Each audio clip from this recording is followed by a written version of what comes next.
এবারেও ট্রফি যেন মেসির অধিকার। এই মেসিকে আটকে দেবে সাধ্য আছে কার। মেসি আসলেন, মেসি হাসালেন ফুটবল বিশ্বকে।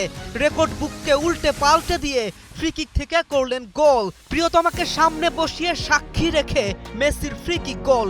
ইতিহাসের প্রথম ফুটবলার হিসেবে বিশ্বকাপে টানা 7 ম্যাচে গোল করার রেকর্ড বুকে নাম লেখানোর দিনে জর্ডানকে রীতিমতো উড়িয়ে দিয়েছে আর্জেন্টিনা।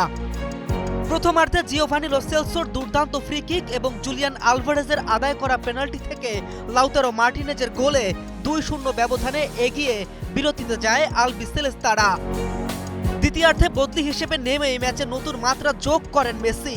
এর আগে 1 ঘন্টা পর Lautaro Martinez, Giovani Lo Celso ও নিকো পাচকে তুলে যথাক্রমে মেসি, থিয়াগো আলমাদা এবং অ্যালেক্সিস ম্যাকঅ্যালিস্টারকে মাঠে নামান কোচ লিওনেল স্কলানি।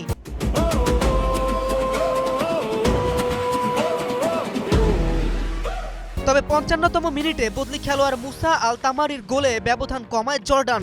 এরপর আবারও নিজের পরিচিত অস্ত্র ফ্রি কিক থেকেই জাদু দেখান মেসি। দুর্দান্ত শটে বল জালে পাঠিয়ে আর্জেন্টিনার তৃতীয় গোল করেন তিনি। এই গোলের সুবাদে বিশ্বকাপে টানা 7 ম্যাচে গোল করার বিরল কীর্তি গড়েন ফুটবলের এই খুদে জাদুকর। নতুন বিশ্ব রেকর্ড নিজের নামে লেখান আর্জেন্টাইন অধিনায়ক। শেষ পর্যন্ত 3-1 গোলের বিশাল ব্যবধানে জয় নিয়েই মাঠ ছাড়ে আকাশী নীলরা। কে এম রাফিন, নিউজ 24।